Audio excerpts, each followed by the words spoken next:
আমাকে ছাড়তেছিল না, আমাকে অনেক মারতেছিল, আমার গায়ে খারাপ খারাপ ভাবে আগ করতেছিল, ব্যাটাস করতেছিল। বলে যা করার তো আমি করে নিয়েছি, তোর সাথে গামছাটা সিলিং ফ্যানে ঝুলাইছি, ঝুলাই বলে এবার যত কান্নার আছে কান্না করে নে, আর তোর মুখ কেউ দেখতে পারবে না। তখন আমি পড়াশোনা করতাম। একজনের বিয়েতে আমাদের প্রথম দেখা হয়। ওর সাথে যখন আমার পরিচয়টা হয়, কেন যেন ছেলেটাকে আমার খুব ভালো লাগছিল। বিয়ে বাড়িতে তখন ওর ফোন নাম্বারটা আমাকে দেয়, আমি ওর সাথে কন্ট্যাক্ট করি। আমাদের রিলেশন ছিল 3 মাসের মতো। ও আমাকে একদিন এরকম করে বলে যে চলো তুমি আমার মার সাথে দেখা করতে যাবা। তো তখন আমি বলি আমার ফ্যামিলি থেকে অ্যালাউ নাই বাইরে বের হওয়ার। তো আমি খুব কড়াকড়ি গার্ডেই ছিলাম আমার বাবা মার কাছে। তো বাবা মাকে আমি মিথ্যে কথা বলে যখন কিনা আমি ছেলেটার সাথে দেখা করতে তার মার বাসায় মিরপুরে আসি, তখন আমি বিশ্বাসই করতে পারতেছিলাম না যে আমি কোন জায়গাতে আসছি। এরপর আমাকে মা বলতেছে, ওর মা পুরাই আমাকে দেখে যে তুমি অল্প বয়সী, সামনে তুমি এক্সাম দিবা, এটা সেটা, মানে অনেক কিছু, তুমি আমার ছেলের সাথে কিভাবে আসছো কি। ওর মা আমাকে বুঝে টুঝে বলে কি, তখন রাত্রে 8:30 প্রায় বাজে।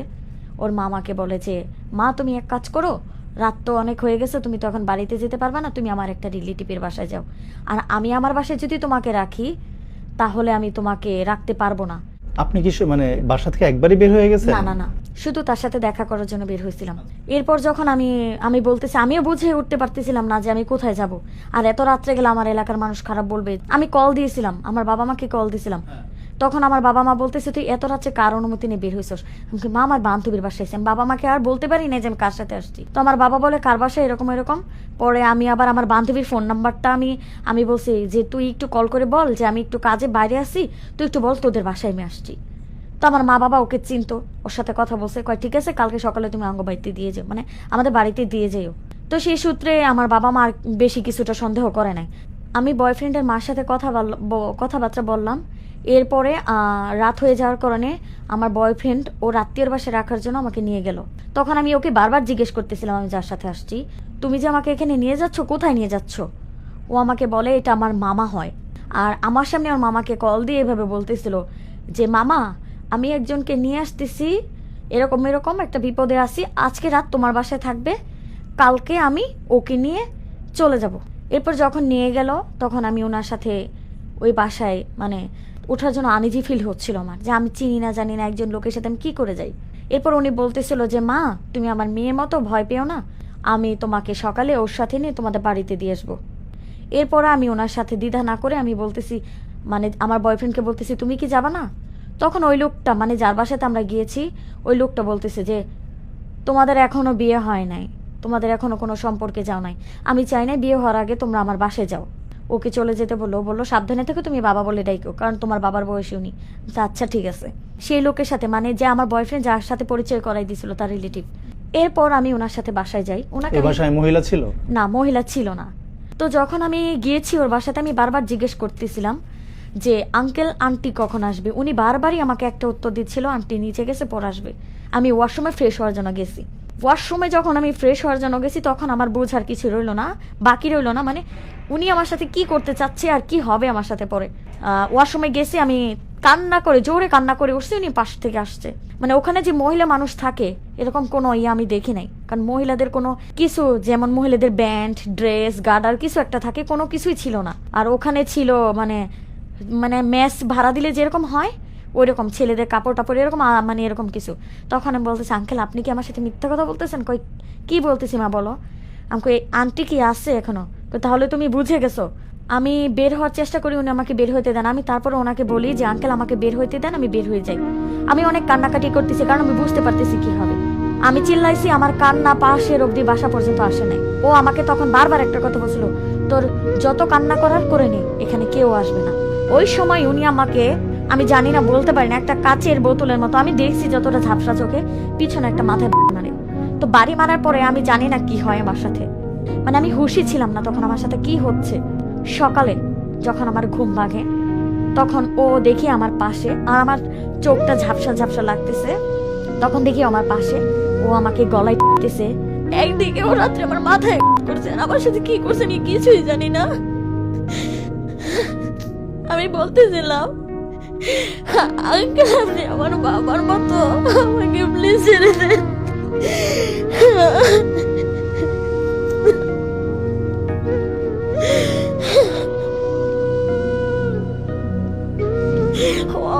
ছাড়তেছিল না, আমাকে অনেক মারতেছিল, আমার গায়ে খারাপ খারাপ ভাবে আগ করতেছিল, ব্যাটাস করতেছিল। বলে যা করার তো আমি করে নিয়েছি তোর সাথে।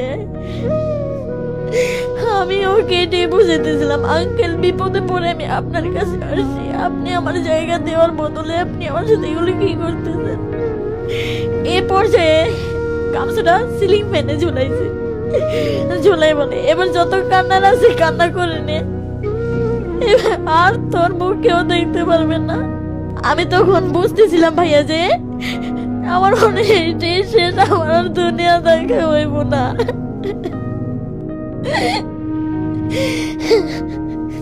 ও আমাকে বলতেছে তুই তোর জীবন কিভাবে বাঁচাবি তুই বেঁচে নে।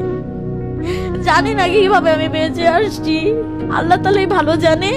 আমি বারবার যখন বলতেছিলাম যে আপনি আমার বাবার বয়সী হন, পরে বলতেছে আচ্ছা তোরে যদি ছেড়ে দেই তাহলে তুই কি এখান থেকে চলে যাবি, এই যে তোর সাথে যা হইলো এগুলোকে তুই কাউকে বলবি। আমি কই না, আমি কাউকেই বলবো না, আমি কাউকে কিছু বলবো না, আমাকে আপনি শুধু আমার বাবার কাছে যেতে দেন, আমি আমার বয়ফ্রেন্ডের সাথে দেখা করতে চাই না। জানি না ওর কি মায়া হয়েছিল আমার প্রতি, তখন ও আমাকে ওখান থেকে নামাইছে আর বলছে তুই এক কাজ কর, তুই আমার সাথে রিক্সায় যাবি, যে আমি ওর সাথে বুঝাই মানে ওর কাছে তোর বয়ফ্রেন্ডের কাছে তোকে বুঝিয়ে দিয়ে আসবো, আর আমি নিজে তোর বয়ফ্রেন্ড আমি তোর বাড়িতে দিয়ে আসবো তোকে। আর আমাকে তো এখান থেকে সে শার্লিং দিয়ে রাখছে যাতে আমি কখনো এই বিষয়ে কাউকে না বলি, মানে আমার বয়ফ্রেন্ডকে না বলি, আমার আত্মীয় স্বজন কাউকে না বলি। তারপর যাই হোক আমি ওনার সাথে আসছি, দেখি আমার বয়ফ্রেন্ড আমার থেকে 10 মিনিট দূরত্ব হয় দাঁড়াই আছে, ও দূর থেকে দেখতেছে যে আমাকে অন্যরকম দেখা যায়, ও দৌড়ে আসছে।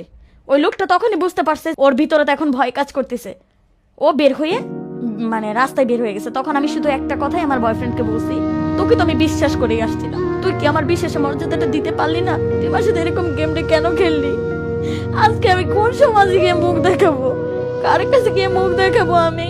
তখন আমার বয়ফ্রেন্ড তখন 5 ওয়াক্ত নামাজ পড়তো, তখন ও কান্না করে, ওর মানি ব্যাগ ছিল হাতে, ফোন ছিল, সব রাস্তায় পড়ে গেছে, সবাই ওরা ধরাধরি করে পরে নিয়ে গেছে। তখন ও বলতেছে কি হয়েছে তোমার বলো, পরে আমি সব ঘটনা বলছি এরকম এরকম। তারপরে ওরে ধরার জন্য পিছন থেকে ওখানে আনসার ছিল, আনসারদেরকে সব বলার পরে আনসার ওকে ধরে নিয়ে আসছে। সেই লোককে? হ্যাঁ সে লোককে। ও তখন আমাকে বলতেছে যে দেখ তোর যত টাকা লাগে আমি তোকে দিয়ে দিব, এই কথা যেটা হয়ে গেছে তোর সাথে হাইড কর, এখন পর্যন্ত কেউ জানে না তুই আর আমি ছাড়া। ওই সময় আবার আমার যে বয়ফ্রেন্ড ছিল ওর মাথা বেশি গরম হয়ে গেছিল, গরম হওয়ার কারণে ও এই যে এইভাবে করতেছিল যে আমি এটা পুলিশ কেস করব, আমি এটা করব সেটা করব। তখন আমার বয়ফ্রেন্ডের মারা চলে আসছে সব ঘটনা পরে, 500 থেকে 600 মানুষ জমা হয়েছে, আপনাকে আমি কি বলবো। আমাকে ওই পুলিশের কাছে দিয়ে দিল, ওখানে মহিলা পুলিশ ছিল, আমাকে চেক দিয়েছে, চেক দেওয়ার সাথে সাথে বলে ওকে মেডিকেল টেস্টের জন্য টঙ্গিতে পাঠান। তখন আমার মেডিকেল টেস্টের জন্য টঙ্গিতে পাঠানো হয়েছে, মেডিকেল রিপোর্ট আনা হয়েছে, আমাকে সব দেখছে, দেখার পরে সততা পেয়েছে। তখনও বলতেছে যে মা, তখন মা বলতেছে, আসামিটা বলতেছিল মা তুই এখনো সময় আছে, এই ঘটনাটা হাইড করে দে, আমার তোর যত টাকা লাগে আমি তোকে এখন নগদ 7 লাখ টাকা দিব, মানে তুই এখন নিয়ে যা, আমি তোকে পরবর্তীতে আরো দিব। তো তখন আমি কোনো উত্তর দিই নাই, আমার বয়ফ্রেন্ড বলতেছে তুই কি এটা টাকার সাথে লেনদেন করতেছস, আত্মসম্মান মান সম্মান জিনিসটা এই মেয়ে যখন যদি এখন কিছু করে দায়টা কে নেবে, তুই না আমি, আমারই তো দায়টা আসবে, আমি কেন নিয়ে আসছিলাম। এরপরে ইনভেস্টিগেশন করার জন্য পুলিশ ওর বাসাতে আমাকে নিয়ে গেছে। এরপর যখন কিনা দক্ষিণখান থানায় মামলা হয়েছে এটা আমার, তখন আমার পুলিশ বলতেছে এখন মেয়ের বাবা মা দরকার। আমি কান্না করতেছিলাম আর বলতেছিলাম আমার বাবা মাকে ডাকবেন না, আমার বাবা মা কিন্তু এখনো কিছু জানে না। পরে থানার এসআইটা অনেক ভালো ছিল, উনি আমাকে ওনার পাশে সিটে বসায় বলতেছে মা তুমি কান্না করো না, আর আমরা চাই না তোমার সাথে একটা খারাপ কিছু হোক। তো তখন থানার এসে বলতেছে কি আমি তোমার বাবাকে কল দিছি, তোমার বাবা উনি আসতেছে। এরপর আমার বাবা আসছে, আমার মা পুরো পাগল পায়, বাসায় যেই কাপড় পরা ছিল ওইটা পরে আমার মা চলে আসছে। আমি পরিবারের বড় সন্তান, আমাকে দিয়ে তাদের অনেক আশা ভরসা ছিল। এরপর ওই ছেলেটা আমার যে বয়ফ্রেন্ডটা ছিল ওর মা বলতেছিল কান্না করে বাবা মামলাটা করিস না, এখনো সময় আছে, মেয়ের মান সম্মান নিয়ে দাঁড়াবে অনেক কিছু। কিন্তু আমার বয়ফ্রেন্ডটা এখন মাথা প্রচন্ড চেতা, সে মামলা করবে, সে চাচ্ছে যে আমি যাতে সুষ্ঠু বিচারটা পাই।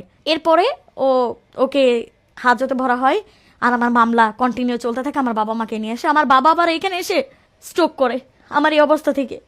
একদিকে বাবা এক হসপিটালে, একদিকে আমি এক পর্যায়ে, আমার ফ্যামিলি পুরোটা, আর পুরোটা এলাকা আমার জানাজানি। আমাকে আশেপাশের লোক মানে অনেক খারাপ খারাপ কথা বলতেছিল যে তুই এটা তুই সেটা, আমি মাইনা নিতে পারতেছিলাম না। আমি সাথে সাথে আমার বয়ফ্রেন্ডকে বলছি তুমি আমাকে নিয়ে যাও, আমি এখানে আর থাকতে পারতেছি না, আমার জীবনটা নষ্ট হয়েছে তোমার জন্যই। ও তখন বলতেছে যে হ্যাঁ তুমি আসতে পারো। পর আমাকে বাবা বলতেছে যে ওর জন্য আমার মান সম্মান নিয়ে দাঁড়ানোর সব কষ্ট হইতেছে, তুই চলে যা, তোর মুখ আমরা দেখতে চাই না। আমার মা বলতেছিল আমার স্বামী স্ট্রোক করার জন্য তুই দায়ী। ভাইয়া ওই মুহূর্তে আমি কি করব কিচ্ছু বুঝতেছিলাম না। আমি বাড়ি ওর মাকে ফোন দিছি যে মা আম্মু আন্টি আপনি আমাকে নিয়ে যান। ওর মা বলে আমি তো তোমার যে ঘটনাটা হয়েছে পুরো সবাই জানাচ্ছি না, আমি তোমাকে এনে কোথায় রাখবো। বয়ফ্রেন্ডের মা? হ্যাঁ। তখন আমি কিছু না পেয়ে হুসদুস না পেয়ে আমি যেখানে মামলা করছি পুলিশের কাছে গেলাম। তখন পুলিশ বলতেছে যে আচ্ছা আপনাদের বিয়েটা আমরাই দিয়ে দিব। এরপরে আমার বিয়ে হয়। ফাইনালি আপনার বয়ফ্রেন্ড আপনাকে বিয়ে করলো? হ্যাঁ ফাইনালি ও আমাকে বিয়ে করে। আমরা নাখালপাড়াতে তেজগাঁওতে থাকা শুরু করি, আলাদা বাসা ভাড়া নিয়ে। হ্যাঁ। এরপরে ওই ছেলে মানে আমার বয়ফ্রেন্ড আমার হাজবেন্ড হয়ে গেল। তারপরে আমার 1 বছর পরে আমার বেবি হয়। বেবি হওয়ার আগে থেকেই আমার সাথে আমাকেও টর্চার করতো, আমাকে মারতো, এই করতো সেই করতো, আমাকে পুরোনো কথা নিয়ে খুঁটা দিত। ওদিকে মামলাটার কি অবস্থা? মামলা চলতেছিল, মামলা চলে যাচ্ছিল। আমাকে যেদিন কোর্টে ডাকা হচ্ছিল আমি যাচ্ছিলাম। ওই লোকটা জামিন পেয়ে COVID-19 ও মারা যায়। করে গিয়ে আমি আবার এটা নিষ্পত্তি করে দিছি যে গত বছর আমি এটা নিষ্পত্তি করে দিয়ে আসছি যে লোক নাই, শুধু শুধু তার মামলা চাইলে তো কোনো লাভ নাই। এরপরে ওই লোকের চাপটা শেষ। এখন হলো আমার হাজবেন্ড। আমার হাজবেন্ড খুব টর্চার করে আমাকে, পুরোনো বিষয় নিয়ে আমাকে ইমোশনালি ব্ল্যাকমেল করে। এসে আমার হাজবেন্ড না শুধু, ওর পুরো ফ্যামিলি আর আমার বাপ মা তো পুরোটাই আমার উপরে খেপা। এখন আমার ছেলের বয়স 6.5 বছর। আমি অনেক চেষ্টা করতেছি এই সংসারটাকে টিকে রাখার জন্য। ও আমাকে কিছুদিন আগে বুঝায় সুঝায় নিয়ে ও আমাকে বলে ও আমাকে ডিভোর্স দিবে কাজী অফিসে। আমি ঝগড়া করলে কইতাম হ্যাঁ তুই আমাকে ছেড়ে দে, তুই আমার থেকে বেটারটা পাবি। আমি তো এখন তোর লাইফে খারাপ বোঝা হয়ে দাঁড়াইছি, আর আমি পারতেছি না এই সংসারটা নিয়ে, আমি আর পারতেছি না পারতেছি। আমার বাবা মার কাছে গিয়ে শান্তি না পাইতেছি আমি, এখানে শান্তি মতো 2টা ভাতও আমি খেতে পারতেছি না এই সংসারে। এখন আমার ছেলে আছে, শুধু ছেলেটার মায়া করে করে আমার এখন 8-7 বছর হয় সংসার লাইফ। আমি সংসার তারপরও ছাড়ি নাই যে আমার বাচ্চাটার মুখের দিকে তাকাইয়া। কিন্তু ও আমাকে ওই দিন নিয়ে আমাকে ডিভোর্স দিয়ে আমাকে নিজে নিয়ে সাইন টাইন দেওয়া সব কিছু করে রাখছে।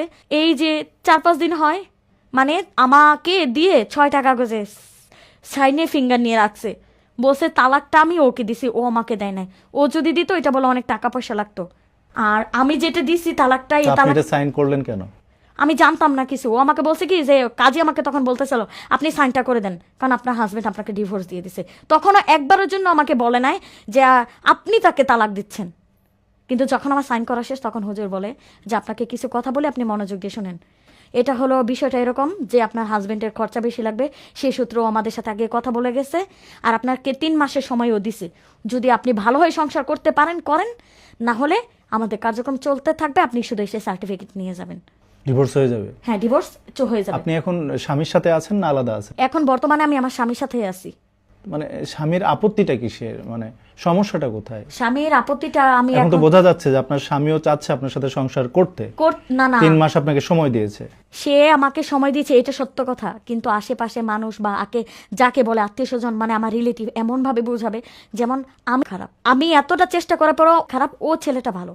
তা আপনার 6 বছরের একজন সন্তান আছে, আপনার জীবনে অনেক ঝড়ঝাপটা বয়ে গেছে, পরিবার থেকেও আপনি খুব বেশি সাপোর্ট পাচ্ছেন না। তো আপনি কেন আপনার হাজবেন্ডকে মানিয়ে নিয়ে সুন্দর করে সংসারটা মানে করতে পারছেন না কেন? আমি চাচ্ছিলাম মানিয়ে নিয়ে, কিন্তু ও হয়েছে ঘাড়তেরা টাইপের একজন লোক। আমি যদি বলি একটা, ও আমাকে 10টা সময় দেয় আর কথার আগে গায়ে আঘাত করে। এখন বর্তমানে একসাথে আছি, ধরতে গেলে কি ও 1 রুমে থাকে আমি 5 রুমে থাকি। ও এখন মানে আপনিও কি চাচ্ছেন না সংসারটা টিকে থাকুক? আমি চাচ্ছি না। কিসের জন্য? কারণ একটা মেয়ে কম কষ্টের পরে এই কথাটা বলে না। আপনার ভবিষ্যৎটা কি? আপনি মানে যদি চলে যান? আমি জানি না আমার লাস্টে ভবিষ্যৎ কি হইব, তবে আমি এতটুকু জানি না ওর কাছ থেকে গেলে আমি বাঁচতে পারবো, কারণ ওর কাছে এসে আমি ফার্স্টেও নিরাপত্তা পাই নাই। তো আপনি এত কিছুর পর তাকে বিয়ে করলেন, বিয়ে করে একটা বাচ্চা হয়েছে, আপনাদের বাচ্চার বয়স 6 বছর। এখন এই অবস্থায় আপনার কোনো ঠাই ঠিকানা নাই, কোনো ভবিষ্যৎ, কোনো ব্যাপার নাই। এইটা ভাইয়া এটা জানে বিদায় তো আমাকে এতটা ইমোশনালি ব্ল্যাকমেল করতেছে যে তোকে তো তোর বাবা মা নেবে না, তুই কই যাবি, সে আমার পাই নিচে পড়ে থাকা লাগবে, এরকম করে বলেও আমাকে। সে আপনার ভরণ পোষণ চাহিদা এগুলো ঠিকমতো পূরণ না এগুলো ঠিকমতো পূরণ করে না। 5টা দিয়ে তো রাখতেই পারে না, উল্টা মারধর করে। আমার বাসার মানুষেরা চিল্লে ভেবে বলতেছে আমার ছেলে অসুস্থ, ও আমার ছেলের খরচাটা পর্যন্ত দেয় না। ওর পাশের মানুষ এসে ওর হাতে পায়ে ধরে যে ভাই ওকে ডক্টরের কাছে নিয়ে যান। আমি ওই সংসার কিভাবে করি, আর আমি কতটাই বা ধৈর্য ধরবো? আমার মতো ভুল যাতে আর কোনো মেয়ে না করে। আমার মা কান্না করে আর এটা বলে তুই মরলে তোর কবর হবে কই, তুই তো বেয়ামিস লাশ হয়ে কবর হইব তোর।